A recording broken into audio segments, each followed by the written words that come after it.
నమస్తే, తెలుగు రాజ్యంకి స్వాగతం. నేను సంధ్య. వైజాగ్ ఈ పేరు చెప్పగానే ప్రతి ఒక్కరికి ఆహ్లాదకరమైన సముద్రం ఎంత గుర్తుకొస్తుందో ఆ తర్వాత టక్కన గుర్తొచ్చేది రాజకీయాలు. అందులోనూ ఇప్పుడు ఈ మధ్యకాలంలో గంటా శ్రీనివాస్ గారు చేసిన వ్యాఖ్యల తర్వాత అంటే భరత్ ఆల్రెడీ వైజాగ్ ఎంపీగా ఉన్నారు. అందులోనూ చంద్రబాబు నాయుడికి చాలా అత్యంత సన్నిహితుడు, అందులో మన బాలకృష్ణ గారికి అల్లుడు. మరి ఆయనను కాదనుకొని గంటా గారు వైజాగ్ ఎంపీగా మనసు పట్టడం వెనుక ప్రధాన కారణం ఏంటి? అందులోనూ భరత్ ఫ్యామిలీ అంటే హోల్ ఫ్యామిలీ అంతా వైజాగ్ మీద ఎంత గ్రిప్పుతోటి ఉంది. కుల రాజకీయాలు ఏపీ అనగానే గుర్తుకొచ్చేది మ్యాక్సిమం కుల రాజకీయాలు కాబట్టి దాంట్లోనూ ఆ సామాజిక వర్గానికి చెందిన వాళ్ళు ఎక్కువగా ఉండడము అది భరత్కి కలిసి వచ్చే అంశము. అందులోనూ ప్రఖ్యాత గీతం యూనివర్సిటీ చైర్మన్గా ఒక యువరక్తాన్ని ఎంచుకోవడము, అత్యధిక మెజార్టీతో కూడా భరత్ గెలవడము, ఇవన్నీ మనం చూసాం. మరి ఇంత ట్రాక్లో ఉన్న భరత్ అక్కడ కొనసాగుతున్న నేపథ్యంలో మరి గంటా వైజాగ్ ఎంపీగా మనసు పడటం వెనుక ప్రధాన కారణం ఏంటి? ఎందుకంటే ఆయన రాజకీయ చాణక్యుడు. వైజాగ్కి సంబంధించి అంటే ఆ భీమిలికి సంబంధించి కావచ్చు, కాంగ్రెస్ నుంచి వెళ్ళి ఆయన కొనసాగుతున్నప్పటి నుండి కావచ్చు, ఆయన ఒక ఎత్తుగడ వేశాడు అని అంటే ఖచ్చితంగా దానికి సంబంధించి ఎక్కడో దగ్గర మూలాలు ఉంటాయి. అది లేకుండా ఆయన ఊరికే మాట అనడం అన్నది కూడా పేరు పొందారు. మరి దీని వెనుక పరమార్థం ఏంటి? ఇదే అంశానికి సంబంధించి మనకు మరింత సమాచారం అందించడానికి చరిత్రకారుడు చిల్లగట్టి శ్రీకాంత్ గారు మనతో ఉన్నారు. ఆయన అడిగి మైనరాలు తెలుసుకుందాం. శ్రీకాంత్ గారు నమస్తే. నమస్తే సంజయ్ గారు. ఆల్మోస్ట్ అంటే 2019లో కూడా భారత్ పోటీ చేశారు, ఓడిపోయారు.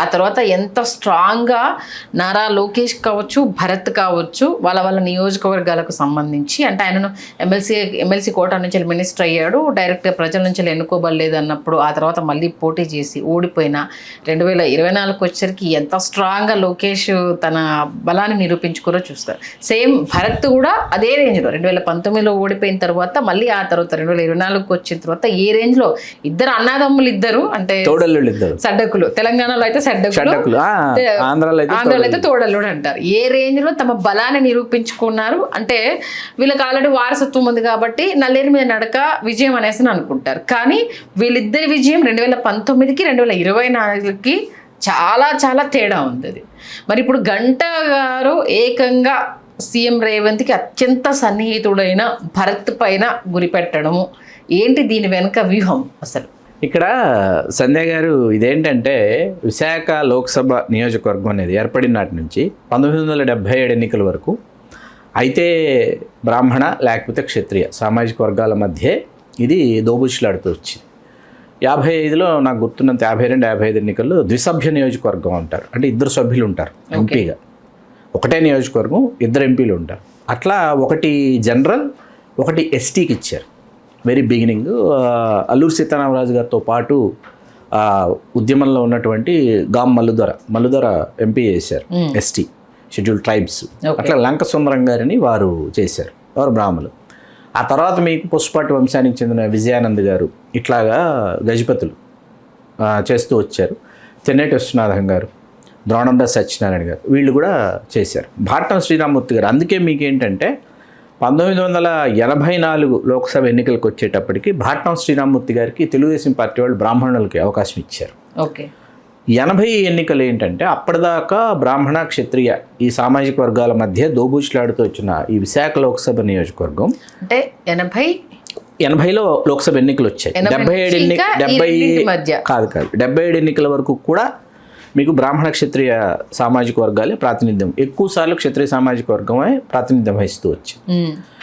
80 ఎన్నికల నాటికి ఏంటంటే 78, 79 ఎన్నికల తర్వాత, ఆంధ్రప్రదేశ్ ఎన్నికల తర్వాత మీకు 79లో ఈ కాపు ఉద్యమం అనేది అంటే ఒక ఉద్యమ స్వరూపం, అంటే ప్రశ్నించేటటువంటి గొంతుకలు బయలుదేరినటువంటి సమయం 1979. ఓకే.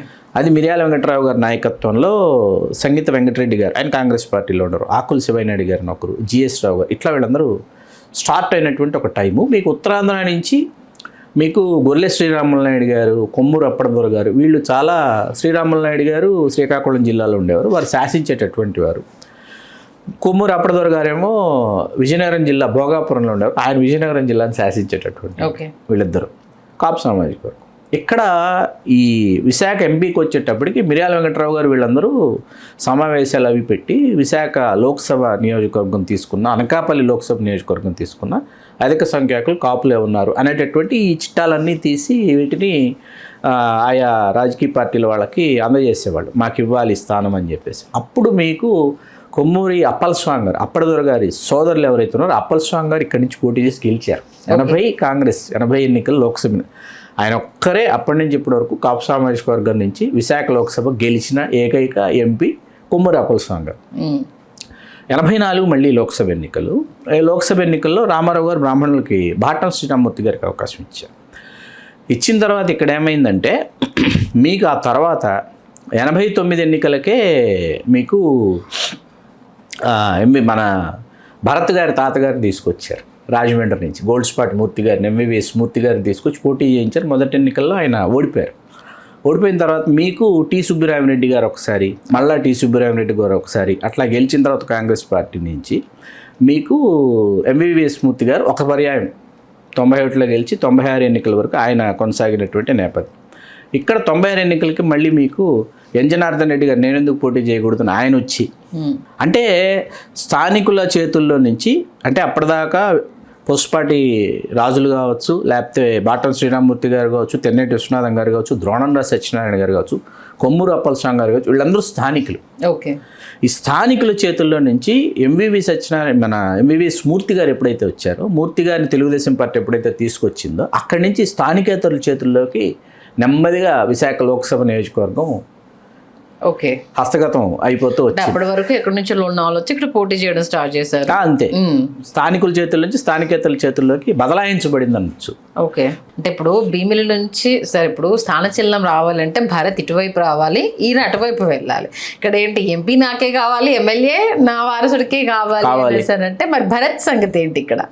అది వాళ్ళు మళ్ళీ ఇందులోనే ఏంటి, అది అధిష్టానం దృష్టికి తీసుకెళ్ళి అక్కడ మాట్లాడిన తర్వాత కదా ఈయన అనౌన్స్ చేయాల్సింది. అక్కడ మాట్లాడారా మాట్లాడలేదా లోగుట్టు పెరుమాళ్ళకి ఎరుక. మరి ఈయన ఇప్పుడు ఈ అనౌన్స్ చేయడం వెనుక ఏంటి అర్థం? ఏమో భరత్ గారు అసెంబ్లీకి వస్తారేమో, అసెంబ్లీ సెగ్మెంట్ వెలగపూడి రామకృష్ణబాబు గారు ఖాళీ చేసి ఇవ్వాలి.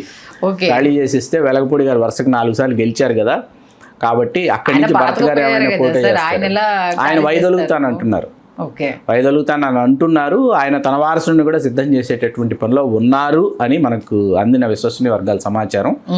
అయితే భరత్ కోసం ఏమైనా ఆ స్థానాన్ని వెలగపూడి రామకృష్ణబాబు గారు విడిచిపెడతారా అన్నది చూడాలి.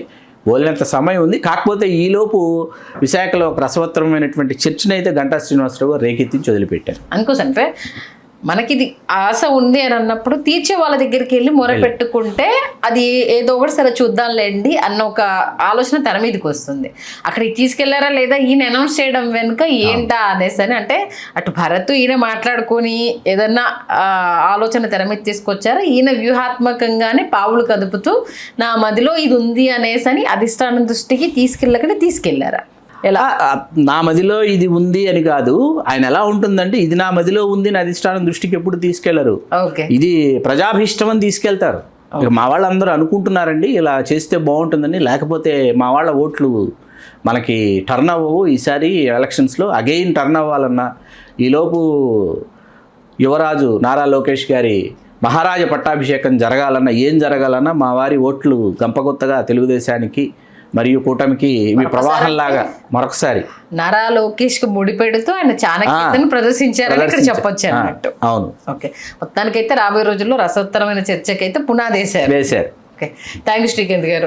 అంటే ఇప్పటి నుండి ఉమ్మడి వైజాగ్కి సంబంధించి ఏ సామాజిక వర్గాలు పోటీ చేస్తారు, ఎవరు తమ బలాన్ని నిరూపించుకున్నారు, ఎలా చేంజ్ ఓవర్ జరిగింది, స్థానికులు స్థానికేతరులకు సంబంధించి చాలా చక్కటి విశ్లేషణ అందించారు. మీకు ధన్యవాదాలు. Thank you.